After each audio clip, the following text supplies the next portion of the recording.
All right, so I have done a video like this before, and I have not got the comments. In the comments, I still keep getting the same thing, which are a bunch of memes and a bunch of people calling me the crypt keeper and trying to put me down as if it bothers me in any way. But I still would like answers, not in a condescending way. I'm not trying to be rude. I'm genuinely asking, why is it that people to this day are still behaving as if Trump hates women, is a dictator, is racist, and all these things, and yet has never been able to prove at all any of the above? They also like to say that Republicans don't like women. Republicans are trying to take away women's rights, and that Trump is trying to take away women's rights. And again, I will say, well, please give an example of what rights we are speaking of, because there are no rights that Trump has tried to take away, or Republicans. However, liberals very much are trying to take away women's rights. They don't care about women's safety. They don't care about women at all. In fact, they can't even define what a woman is. They can't even tell you the definition of a woman.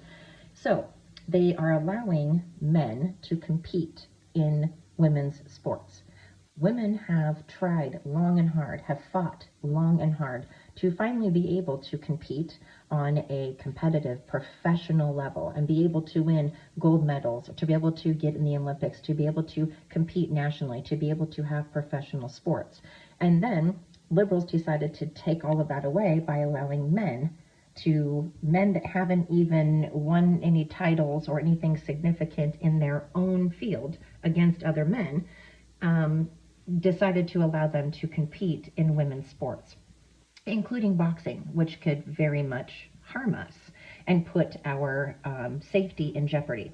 Speaking of safety in jeopardy, the liberals also condone and allow and promote and encourage and support men in women's bathrooms and locker rooms. And if, God forbid, a woman doesn't feel comfortable because maybe they have PTSD and trauma from abuse, maybe they don't really like men in small spaces where they are already really vulnerable, and they don't feel comfortable with that. And if, God forbid, a woman has a problem with that and doesn't feel comfortable because maybe she was abused and has had some trauma in her life, and maybe it's already uncomfortable even with other women. I know I don't even like peeing in front of other women. So having a man in there is uncomfortable. That has nothing whatsoever to do with being a phobe. You're not a phobe just because you don't like something. I hate to tell you, you guys, if you're going to use words, please, for the love of God, learn the correct definitions of those words, because you're so far not using fascist, racist, bigot, transphobe, xenophobe, whatever, you're just making up words, and you don't know what the actual definitions are, like what a woman is. But then you claim that Trump hates women, when you guys are the ones condoning and promoting men in our sports and in our locker rooms. And if, God forbid, we feel uncomfortable, do you jump to our defense? Are you on the side of a woman? No, you're against a woman. You go against the woman and call her hateful names, and then you side with the man, claiming that you love women, but Trump hates them. Trump has a chief of staff. He's got women surrounding him in very high positions. So I'm confused. And again, there hasn't been an example of this yet.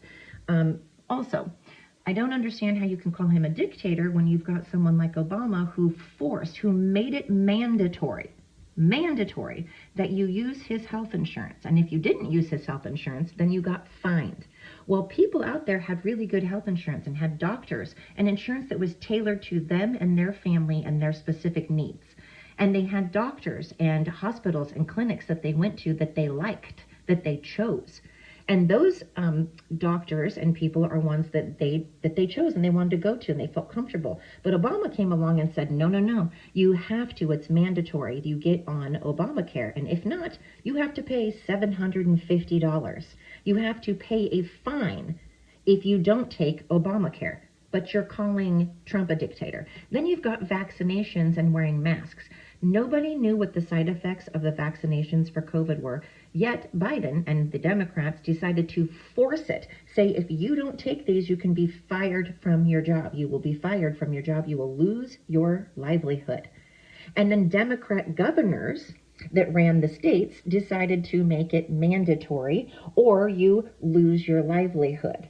So who is the dictator? I'm just confused. And if you post a meme in here and you call me a crypt keeper, all you're doing is proving me correct and showing that you are ignorant and frankly just showing that you're uneducated, and it doesn't bother me. So you really shouldn't waste your time. If you're going to get on here and just post the exact same memes that have been posted for the last and regurgitated for the last 10 years, I mean, it's sad and I don't care.